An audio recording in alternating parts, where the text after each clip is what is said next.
Channel today, Boo Snakes and More. Today we're reading from the book Long Live the Pumpkin Queen.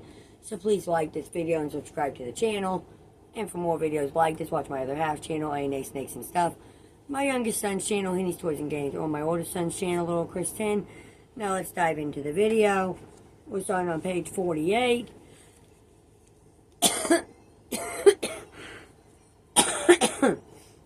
Her wavy black hair sticking out from beneath her pointed hat, like an overgrown blackberry bush. A queen should certainly have better posture than yours. She jabs me in the ribs with her long index finger, her nail like a metal spike. And better hair, the first witch chimes in, taking a strand of my straight rose-red hair between her fingers and making a disappointed grunting sound. Her own, a ghost's, white hair is just as unruly as her sister's. My broomstick is silkier than this. They both cackle, buckling over at their shared joke. The witch sisters were surely young and wartless once, but now they are bent at the shoulders, wiry and hollow-eyed, like dusty rowlocks. Their joints crack and pop as they scutter around me, and their breath is like a bog. Yet they have no problem pointing out my apparent flaws, as if I am a sad lost cause. Before I married Jack, the witch sisters never seemed to notice me. I was as unimportant to them as a scrub beetle crushed beneath their shiny black shoes. But now, between grumbles of annoyance and snickering laughter, they drape black chiffon across my torso, then pin it to my patchwork dress as if I am, well, a rag doll, accustomed to the pricks of needlepoints. They stand back to admire their work before repinning and fusing and adjusting seams. The vampire ignores their whirling laughs and joints out his long gray chin as he steps forward to place an oversized black feathered hat atop my head. But when I catch my reflection in the slender mirror beside the bedroom closet, I see that it's not a hat at all, it's a crown. The vampire tilts it a little to the left, then forward, so that it's slumped partially over my eyelashes. We want you to riz perfectly, Queen, he says, blinking his milk-white eyes at me. I grimaced at the word, always the same word, Queen, as I push the crown higher onto my head, away from my eyes, but I feel like an imposter. I look like one too. The witch sisters cease their laughing to appraise the crown. If you don't like the crow feathers, one witch says, giving me a curious look. I saw a raven in the street this morning, newly dead. It would look lovely with your pale complexion. I scratch at the side of the crown where my hair is tugging against the feathers. Must I wear a crown at all? The vampire gasps, then clutches a hand to his mouth as if I have personally offended him. Jack doesn't wear a crown, I point out. The witch sisters exchange quick looks, their laughter gone, their raised warts gleaming in the moonlight through the window. The vampire paces in front of me, arms crossed, his sharp black hairline drawing down. Crowns are all the fashion for queens these days. How would you know what the latest fashions are, I ask, a rotting discomfort growing inside me. An itch at the base of my neck like the walls are shrinking tipping closer, and soon they will crush me into a heap of chevron and crow wings. None of you have ever been outside Halloween Town. I continue, my voice rising, sounding stronger now, but the room only grows smaller. The seams along my chest tightening until it feels impossible to suck in a breath. You've never even met a real queen before. I have, but I don't tell them this about my meeting with Ruby Valentino because I have no interest in wearing cherry red high heels and a bouffant glittery gown that swoops around me like a broom wherever I walk. Surely such a gown would only gather up beetles and spiders. And its hemline, a place for insects to nest and make their home. I don't need any of this, I say instead, my head dizzy, my throat dry, like I've swallowed down spoonfuls of dust. One witch's expression curdles, her sister's mouth falls open.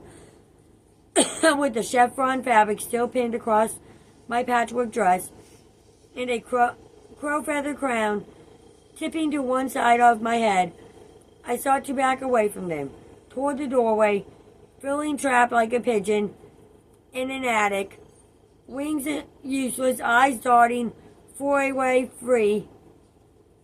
The trio stare back at me, eyes blinking, but before they can argue that this is for my own good, I slip out into the hall and scramble down the staircase, tripping on the layers of chevron.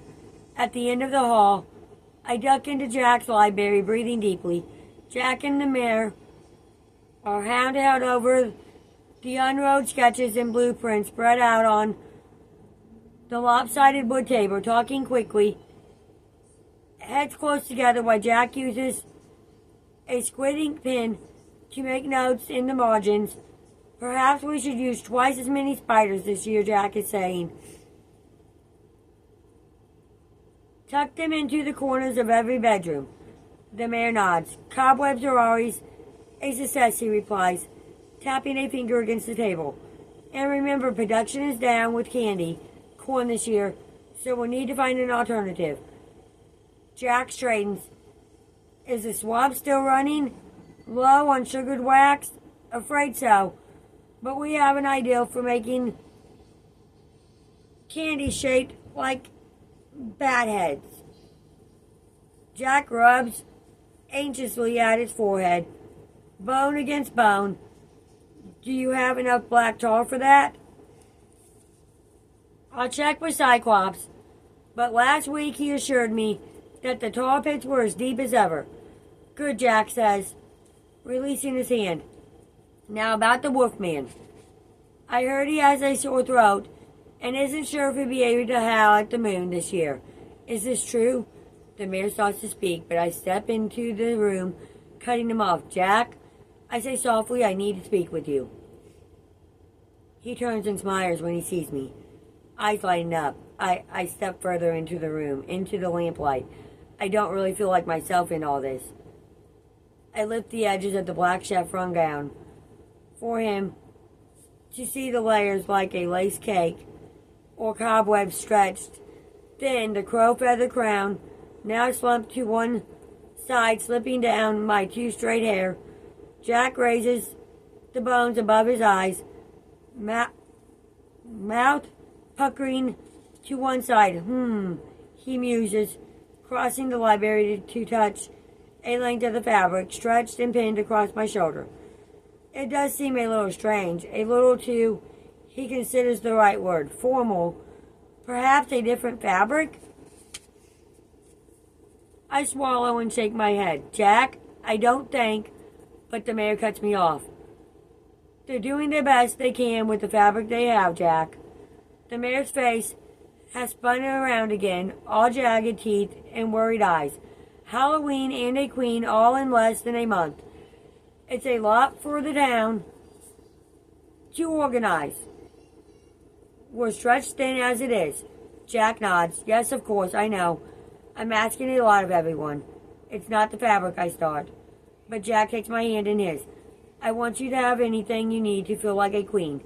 He says, a new dress, new shoes, whatever you want. Perhaps you can suggest to them a different style, or a crown with a little less. He taps a finger to his chin.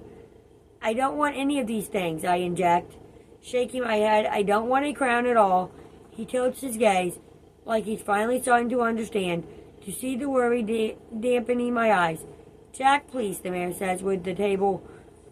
You've already been gone for your honeymoon.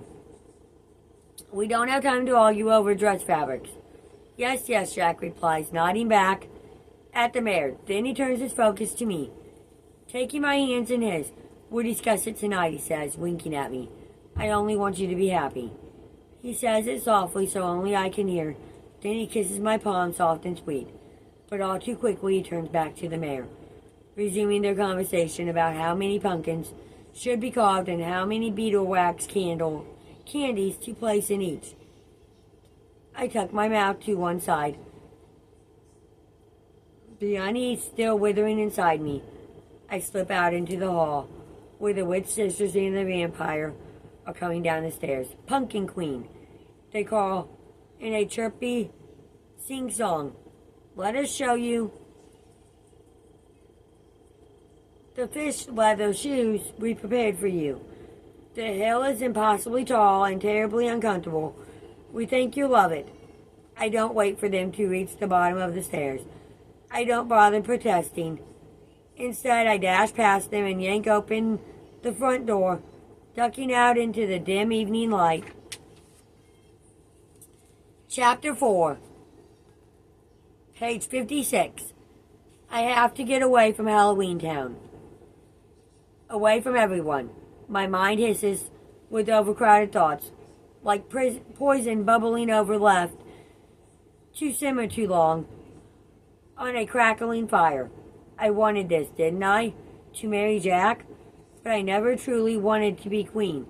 I was happy to remain a ragdoll, imperfect, broken, in places, hair straight as a board and dry as bone, a grower unchanged. But that's not true either.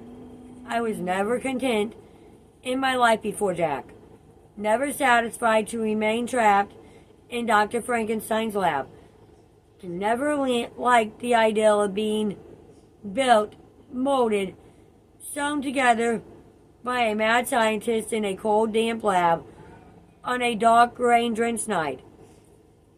I wanted something else, something more than the life I was giving.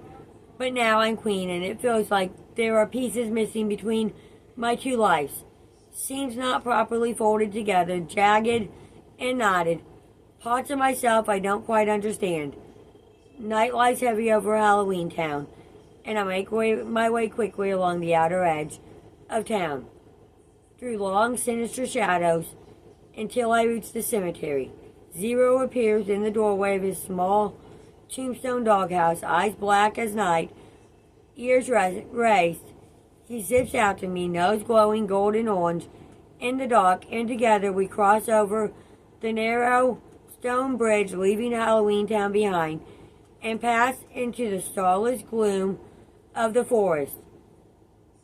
I need the quiet of the woods, the cool night air to fold itself over me and make me feel safe, sheltered, invisible. Only a ragdoll, nothing more. Dr. Frankenstein used to call me a foolish dreamer. He said I spent too much time in the garden or peering up at the night stars. A girl who lives inside her own head. I knew that my life would change when I married Jack. That it wouldn't be a simple elf princess and her frog prince kind of fairy tale. But I hadn't imagined this. That I would finally be free of Dr. Frankenstein but still not feel like myself. A girl whose life had always been decided for her and would discover the same dark prison walls once she became queen. And I wonder, do other queens and princesses And duchesses feel as I do. In other realms, other times, have they peered at their reflections in ponds and warm bathwater and magic mirrors and wondered who they become, how they lost the girl they once were, certain that they were more than a puppet, strings yanked this way and that, pulling them apart. Does Ruby Valentino catch sight of herself in a shop window from time to time and not recognize the woman staring back? You still think I'm the same girl, don't you, Zero? I ask as we make our way deeper into the woods, under the cover of starlight and swaying bare branches. Zero, nose grows brighter, and I run a hand along his pale ghost body. He is both solid and made of cool winter air, and sometimes I swear I can feel his ears beneath my palm, while other times my fingers pass right through. He is both here and not here, alive and dead, and right now he feels like my only friend, the only one who thinks I'm unchanged, made of the same linen and blue thread. Everyone else in Halloween Town seems to think I am someone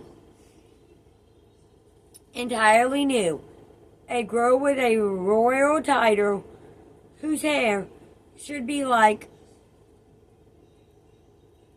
the silken threads of a spider's web, with chevron straight posture and a crown of feathers atop her head. But I am not these things. The lifeless branches of the forest cast long, vertebraic shadows across the ground, and I tear away the black chevron fabric pinned over my patchwork dress, leaving it in a hump behind me. I rip off the crown and toss it into a thorn bush. We will continue with this story on page 60 next time. Thank you for watching this video, and peace out till the next one.